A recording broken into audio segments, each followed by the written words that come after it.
বর্তমান বিজ্ঞানীরা বলছেন একজন সুস্থ মানুষকে ধরে তার হাত পা ভেঙে দিলে একজন সুস্থ মানুষ যতটুকু কষ্ট পায় একজন মা তার সন্তানকে জন্মের সময় তার চেয়েও বেশি কষ্ট পায়। আল্লাহু আকবার।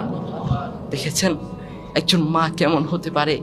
আপনারা দেখেন না, এজন্য বুঝবেন না মা তার সন্তান জন্ম দেওয়ার সময় কত কষ্ট করেন। আমি আমার মাকে দেখেছি, আমি সেখান থেকে শিখেছি একজন মা কেমন কষ্ট করেন।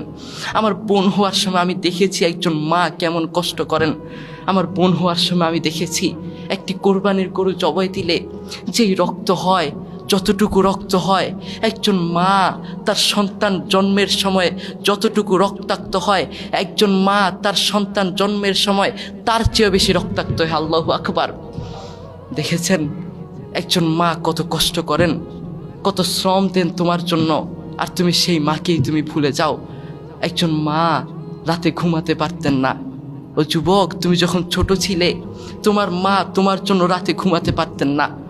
আমাদের রাতে একবার ঘুম ভাঙলে আমাদের মাথা গরম হয়ে যায়, আমরা দুনিয়া উল্টে ফেলি, কিন্তু মায়েরা রাতে কয়বার তোমার জন্য ঘুম ভাঙে তার কোনো হিসাব নেই। নিচে ঘুমে পড়ে যান, এরপরেও তোমাকে ঘুম বানানো ছাড়া ঘুমায় না। তোমাকে ঘুম বানিয়ে তারপর মায়েরা ঘুমায়। আর এখনকার কিছু সন্তানরা তার মাকে ঘর থেকে আঘাত করে। এভাবে মায়েরা না ঘুমাতে তারা আস্থা রোগী হয়ে যায়, চিররোগী হয়ে যায়, তারা অসুস্থ হয়ে যায়। তারা অসুস্থ হয় তোমার জন্য। তোমার মতো সন্তানকে মানুষ বানাতে গিয়ে একজন মা চিররোগী হয়ে যায়, অসুস্থ হয়ে যায়। আর এখনকার কিছু অযোগ্য সন্তানরা তার মায়ের ওষুধ আনতে তারা অজুহাত দেখায়, তার মায়ের ওষুধ আনাকে তারা কষ্টকর মনে করে। যেই মা অসুস্থ হয়েছেন তোমার জন্য, আর তুমি তোমার মায়ের জন্য ওষুধ আনতে অজুহাত দেখাও। তুমি কিভাবে তোমার মায়ের চেয়ে তোমার স্ত্রীকে প্রাধান্য দিতে পারো? তুমি কিভাবে তোমার মায়ের চেয়ে তোমার প্রিয় মানুষকে প্রাধান্য দিতে পারো? তুমি কিভাবে তোমার মায়ের চেয়ে তোমার শ্বশুর শাশুড়িকে আপন মনে করতে পারো, প্রাধান্য দিতে পারো? আর তোমার চেয়ে নাফরমান, তোমার চেয়ে অমানুষ, তোমার চেয়ে বেহায়া আসমানের নিচে জমিনের উপরে আর একটাও হতে পারে না, ঠিক কিনা? যেই মা তোমার জন্য জীবন শেষ করেছেন, তোমার পিছনে জীবন শেষ করেছেন, অসুস্থ হয়েছেন, আর এখন তুমি সেই মাকে চিনো না। তুমি তোমার স্ত্রীকে চিনো, তুমি তোমার বন্ধু বান্ধবীকে চিনো। একজন বাবা, একজন মা আমাদেরকে নিঃস্বার্থভাবে ভালোবাসেন। পৃথিবীর প্রত্যেকটা ভালোবাসায় স্বার্থ থাকতে পারে, পৃথিবীর প্রত্যেকটা মায়ায়, প্রত্যেকটা ভালোবাসায় স্বার্থ থাকতে পারে, কিন্তু মা এমন একজন মা আপনি পেয়েছেন, প্রিয় ভাই এমন একজন বাবা আপনি পেয়েছেন যার ভালোবাসায়, যার মায়ায় কোনো স্বার্থ নাই, আপনাকে নিঃস্বার্থভাবে ভালোবাসেন। একজন মা এবং একজন বাবা নিজে হারতে চান কিন্তু সন্তানকে হারাতে চান না, নিজে হেরে হলেও সন্তানকে জেতাতে চান। তার প্রমাণ, তার বাস্তবতা, তার দৃষ্টান্ত হচ্ছে আমার বাবা। আপনারা দেখেছেন আল হিদায়া ফাউন্ডেশনের পক্ষ থেকে একটা ব্যাডমিন্টন খেলার আয়োজন করেছে। আমার বাবা প্রায় আমাদের সাথে খেলতে নামেন, যখনই সময় পান আমাদের সাথে ফুটবল খেলেন, ক্রিকেট খেলা খেলেন, যখনই সময় পান আমাদের সাথে খেলতে নামেন। আপনারা দেখবেন আমার বাবা আমাদের সাথে খেলার সময় বাবা আমাদের সাথে মিশে যান, বন্ধুত্বের মতো আচরণ করেন। আমি আমার বাবাকে দেখেছি যখন আমার ছোট ভাইয়ের সাথে একবার আমার বাবা খেলছেন, আমি আমার বাবার চেহারার দিকে তাকিয়েছিলাম। আমার বাবাকে আমি দেখলাম যখন ছোট ভাইয়ের সাথে তিনি খেলছেন, তিনি ছোট ভাইকে জেতানোর জন্য না পারার ভান করেছে, নিজে পেরেও না পারার ভান করেছে।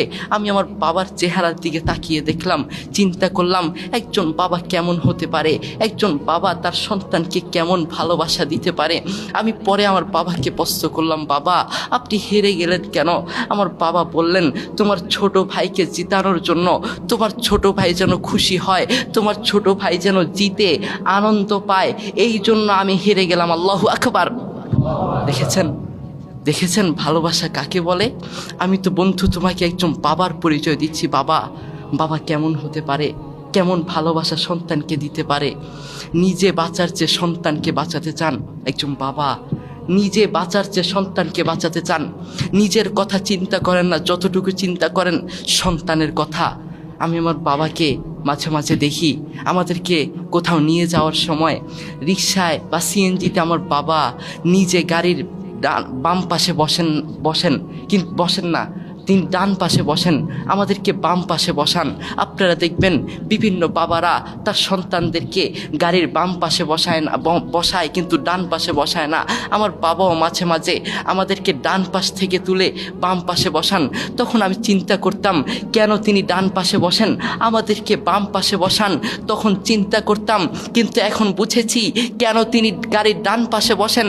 কারণ গাড়ির ডান পাশে বসলে অ্যাক্সিডেন্ট হওয়ার সম্ভাবনা থাকে। এই জন্য সন্তানকে বাম পাশে বসিয়ে নিজে ডান পাশে বসেন। আল্লাহু আকবার। দেখেছেন সন্তানের প্রতি ভালোবাসা কাকে বলে? তুমি যখন বন্ধু যুবক, তুমি যখন কোথাও যাও, তোমার বাবার মন সবসময় তোমার জন্য ছটপট করতে থাকে, তোমার জন্য দোয়া করে, তোমাকে দেখার জন্য সবসময় তোমার বাবার মন ছটপট করতে থাকে।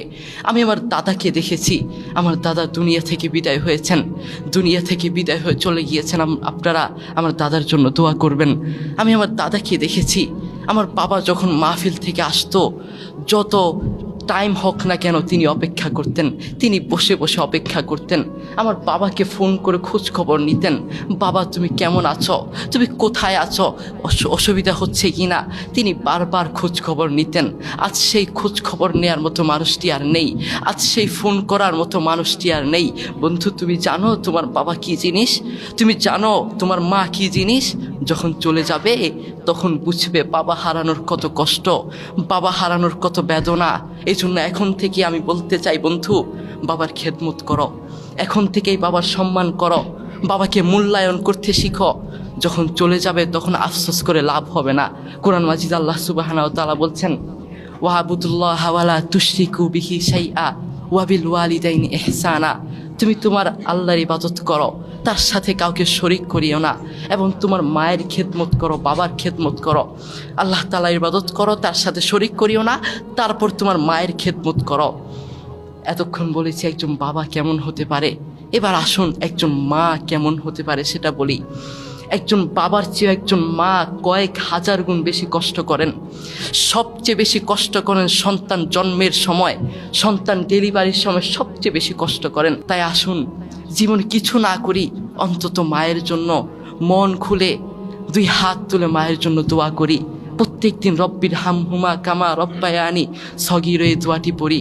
আমি যদি তোমাকে ডেকে প্রশ্ন করি, আজ সারাদিনে কয়বার রব্বির হামহুমা কামা রব্বায়ানি সগীর এই দোয়াটি পড়েছ? বলবে একবারও পড়ি নাই। মাসে কয়বার পড়েছ? বলবে একবারও পড়ি নাই। বছরে কয়বার পড়েছ? বলবে একবারও পড়ি নাই। সপ্তাহে কয়বার পড়েছ? বলবে একবারও পড়ি নাই। এই জন্য ভাই, জীবনে কিছু না করি, অন্তত এই দোয়াটি পড়ি, মন খুলে হৃদয় থেকে এই দোয়াটি মায়ের জন্য